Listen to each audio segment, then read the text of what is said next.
ভারতের উত্তর দিকে সরজু নদী তীরের প্রাচীন সমৃদ্ধশালী রাজ্য কোশল, যার রাজধানী ছিল অযোধ্যায়।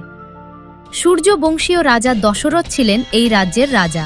অত্যন্ত ভাব গাম্ভীর্যপূর্ণ প্রভাবশালী রাজা ছিলেন তিনি, যার দাপটে গোটা অযোধ্যা রাজ্য সঠিক নিয়মে পরিচালিত হয়ে থাকে। রাজা দশরথের বড় রানী কৌশল্যার পুত্র ছিলেন রাম। পিতার মতো তিনিও বেশ গাম্ভীর্যের সাথে রাজকার্যে পারদর্শী ছিলেন। প্রাপ্তবয়স্ক হয়ে ওঠার পর তিনি যে অযোধ্যার আগামী রাজা হবেন এ বিষয়ে সকলেই অবগত ছিল আগে থেকেই। কিন্তু রাজা দশরথের দ্বিতীয় রানী কইকেয়ী এ বিষয়ে কোনোদিনই সম্মতি প্রকাশ করেননি।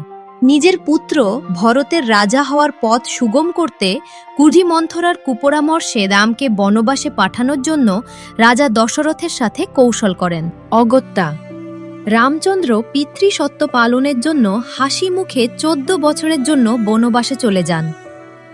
এই অভিযানে ভ্রাতা লক্ষ্মণ রামচন্দ্রের সাথ দিয়েছিল। শুরু হয় এক নতুন অভিযান। অনেকক্ষণ ধরে হাঁটতে হাঁটতে তারা অযোধ্যা রাজ্য পেরিয়ে একটা ঘন জঙ্গলের মধ্যে এসে উপস্থিত হয়। কিছুটা এগিয়ে যেতেই জঙ্গলের মধ্যে নদীর ধারে একটা ছোট্ট কুটির দেখতে পায়। চারিদিকে পাখির কিচিরমিচির, বন্য পশুর আনাগোনা, সব মিলিয়ে পরিবেশটা যেন বেশ স্বর্গীয়। তারা সেখানেই থাকার সিদ্ধান্ত নিলেন। দাদা, আমার মনে হয় আর বেশি দূর না এগিয়ে এখানেই আমাদের বাসস্থান স্থাপন করা উচিত। তাছাড়াও জায়গাটা বেশ মনোরম। যথার্থই বলেছ ভ্রাতা লক্ষণ, তাহলে এখানেই থাকা যায়। তাছাড়া বেশ ক্লান্ত লাগছে শরীরটা, চলো একটু বিশ্রাম নেওয়া যাক। তারপর থেকে তারা সেই জঙ্গলেই বাস করতে থাকে। বেশ সুখেই তাদের দিন অতিবাহিত হতে থাকে। একদিন ভোরে মাতা সীতা একটু বনের ভিতরে যায় ফুল আনতে। সেখান ফুল পাড়ার সময় হঠাৎ একটা বন্য হরিণ সেখানে আসে। ফুল পাড়তে পাড়তে মাতা সীতার সেই হরিণের দিকে নজর পড়ে। ভোরের স্নিগ্ধ সূর্যের আলোয় হরিণটি যেন সোনার মতো চকচক করতে থাকে। মাতা সীতা এক পলক দেখেই আজ যেন চোখ ফেরাতেই পারছে না। কি সুন্দর হরিণটা! হরিণটার সৌন্দর্যে যেন আমার চোখটা ধাঁধিয়ে যাচ্ছে। যদি হরিণটাকে কাছে পেতে পারতাম খুবই ভালো হতো। কথাটা ভাবা মাত্রই মাতা সীতা সেই মুহূর্তেই রামচন্দ্রের কাছে যায়। স্বামী, আজ সকালে বনের মধ্যে ফুল আনতে গিয়ে একটা অসম্ভব সুন্দর হরিণ দেখতে পেয়েছি। হরিণটাকে যদি কাছে পেতাম খুব খুশি হতাম। আপনি আমাকে ওই হরিণটা এনে দেবেন? মাতা সীতার আর্জি শুনে রামচন্দ্র বলেন, বনের জিনিস বনেই মানায় সীতা। আর তাছাড়া যেন কোনো সুন্দর জিনিসকে সবসময় দূর থেকেই উপভোগ করতে হয়, কাছে আনলে সেই সৌন্দর্যটা আর থাকে না। আজ সকালে এসেছে মানে ও হয়তো এই বনেই থাকে। তুমি সকালে ফুল তোলায় সময় ওকে দেখতে পাবে। একটা হরিণই তো আবদার করলাম, এনে দিন না স্বামী, খুবই পছন্দ হয়েছে আমার। তুমি এত করে বলছো যখন, তো ঠিক আছে, আমি অবশ্যই যাব, কিন্তু তোমাকে একা রেখে যাওয়া যাবে না। জায়গাটা অচেনা, তাছাড়াও বনের মধ্যে যে কোনো সময় বিপদ আসতে পারে। ভ্রাতা লক্ষণ তোমার পাহারায় থাকবে। এই বলে রামচন্দ্র আর মাতা সীতা বনের মধ্যে যায় সেই হরিণটার উদ্দেশ্যে, আর ভ্রাতা লক্ষণকে রেখে যায় সীতামাকে পাহারা দেওয়ার জন্য। ভ্রাতা লক্ষণ, কোনো রকম পরিস্থিতিতেই তুমি যেন সীতাকে একা রেখে কোথাও যেও না। জায়গাটা খুব একটা সুরক্ষিত নয়। একা একটা নারীর পক্ষে যে কোনো বিপদ সামলানো সম্ভব হয়ে উঠবে না। আপনি কিচ্ছু চিন্তা করবেন না দাদা, আমি তো আছি। আমি সব সময় মাতা সীতার দিকে খেয়াল রাখব। আপনি সাবধানে যাবেন, সাবধানে ফিরে আসবেন। ভ্রাতা লক্ষণের ওপর সীতার দায়িত্ব দিয়ে রামচন্দ্র গেলেন বনের মধ্যে হরিণের উদ্দেশ্যে। কিছুটা দূর যাওয়ার পর ঘন জঙ্গলের মধ্যে রামচন্দ্র হরিণটিকে আর কোথাও দেখতে পায় না। বনের মধ্যেই কোথাও হারিয়ে যায়।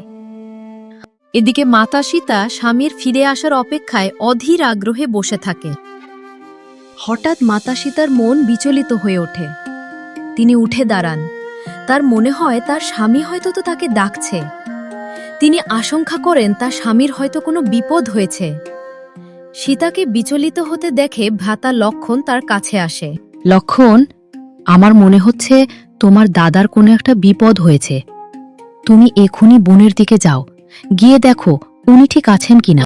ক্ষমা করবেন মাতা, আপনার আদেশ শিরোধার্য, কিন্তু আমি কোনোভাবেই আমার দাদার আদেশ অমান্য করতে পারি না।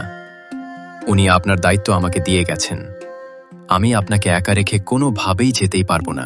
হয়তো তুমি ঠিকই বলছো ভ্রাতা, কিন্তু আমার মনটাও তো শুভ ইঙ্গিত দিচ্ছে না। তুমি যাও, বেশিক্ষণের তো ব্যাপার না, এটুকু সময় আমার কিছু হবে না। আপনি এতবার যখন বলছেন তবে ঠিক আছে, কিন্তু আমি এই কুটিরের সীমানায় সুরক্ষা গণ্ডি কেটে যাচ্ছি। আপনি দয়া করে ওই গণ্ডি পেরিয়ে বাইরে যাবেন না। ততক্ষণে আমি দাদাকে নিয়ে ফিরে আসব। তারপর ভ্রাতা লক্ষণ সীতা মায়ের সুরক্ষা গণ্ডি কেটে মায়ের আশীর্বাদ নিয়ে রওনা হলো বনের দিকে। কিছুক্ষণ পর ওই কুটিরের দিকে এক সিদ্ধিপ্রাপ্ত ঋষি এসে হাজির হন। উনি এসে কিছু ভিক্ষা চাইতে থাকেন। ভেতরে কেউ আছিস? আমাকে একটু ভিক্ষা দিবি? অনেকক্ষণ ধরে খুব ক্ষুধার্ত, একটু কিছু খাবার পেলে খুব ভালো হতো। ঋষির আওয়াজ পেয়ে ভেতর থেকে মাতা সীতা বেরিয়ে আসেন। কে বাবা আপনি? আমাদের এই ছোট্ট কুটিরে আপনি পায়েল ধুলো দিয়েছেন। আমি তো নিজেকে ধন্য মনে করছি। আপনি একটু দাঁড়ান, আপনার জন্য কিছু ফলমূল নিয়ে আসি। আপনাকে দেখে ক্ষুধার্ত মনে হচ্ছে। এই বলে মাতা সীতা ঋষির জন্য কিছু আহার নিয়ে আসেন। বাবা, এই সামান্য আহারটুকু গ্রহণ করুন। আপনি তৃপ্তি পেতে আমি নিজেকে ধন্য মনে করব। এ কি, এরকম আতিথেয়তা তো তোর কাছ থেকে আশা করাই যায় না। আমার মতো একজন সিদ্ধিপ্রাপ্ত ঋষির আহার দিচ্ছিস তো, কিন্তু সেটা সীমানা না পেরিয়ে। কি করব বলুন বাবা, ওটা যে সুরক্ষা গণ্ডি। আমার স্বামী না আসা পর্যন্ত আমি ওটা পেরিয়ে যেতে পারবো না। আপনাকে এদিকে একটু আসতে হবে। কি, এত বড় অপমান? আমার লাগবে না তোর অমন আহারের, আমি চলে যাচ্ছি। এই বলে তিনি বেগে চলে যেতে থাকেন। কিন্তু মাতা সীতার বিষয়টা বেশ খারাপ লাগে। অতিথিকে অভুক্ত অবস্থায় চলে যেতে দিলে তো ঘোরতর অমঙ্গল হবে। তাই তিনি বাধ্য হয়েই সুরক্ষা গণ্ডি পেরিয়ে বাইরে যান তাকে খাবার দিতে। দাঁড়ান বাবা, এইভাবেই চলে যাবেন না, আমিই আসছি। খাবার দেওয়ার জন্য যেই সীতা ঋষির কাছে গেছেন, অমনি তিনি তার আসল রূপ ধারণ করলেন। উনি আসলে রাক্ষসরাজ রাবণ। রামের ওপরে নিজের বোনের সাথে হওয়া ঘটনার প্রতিশোধ নেওয়ার জন্য তিনি ছদ্মবেশে এসেছিলেন সীতাকে অপহরণ করার জন্য। শয়তান, তুই যদি তোর ওই পাপী হাত দিয়ে আমাকে স্পর্শ করিস, তুই কিন্তু ভস্ম হয়ে যাবি। খবরদার এগোবি না। আজ আমি তোকে আমার সাথেই নিয়ে যাব। কেউ কিচ্ছু করতে পারবে না, এমনকি তোর স্বামীও না। চুপ করো তুই, একদম আসবি না আমার কাছে, একদম না। তারপর অট্ট হাসি দিতে দিতে রাবণ সীতার হাতটা চেপে ধরে। সীতামাতা জোরে জোরে চিৎকার করতে থাকে। আমার হাত ছাড় বলছি, ছাড়। ওঠ, রথের ওপরে ওঠ, আজ তোকে যেতেই হবে। এই বলে রাবণ জোর করে সীতাকে রথে তুলে নিয়ে চলে যায়। যেতে যেতে সীতা মাতা জোরে জোরে চিৎকার করে কাঁদতে থাকে। সীতার কান্নার আওয়াজ পায় পক্ষীরাজ গরুড়। সে তখন সেখানে আসে সীতা মাতাকে বাঁচাতে, কিন্তু রাবণের তরোয়ালের আঘাতে সে গভীরভাবে আহত হয়ে মাটিতে পড়ে যায়। এদিকে রাম আর ভ্রাতা লক্ষণ বনের মধ্যে দুজনকে খুঁজে পায়। ভ্রাতাকে দেখেই রাম আগে সীতার খবর জানতে চায়। এ কি লক্ষণ? তোমাকে এতবার বারণ করা সত্ত্বেও তুমি সীতাকে একা রেখে চলে এলে। এটা তুমি একদম ঠিক করনি। নিশ্চয়ই সীতার এবার কোনো একটা বিপদ হবেই।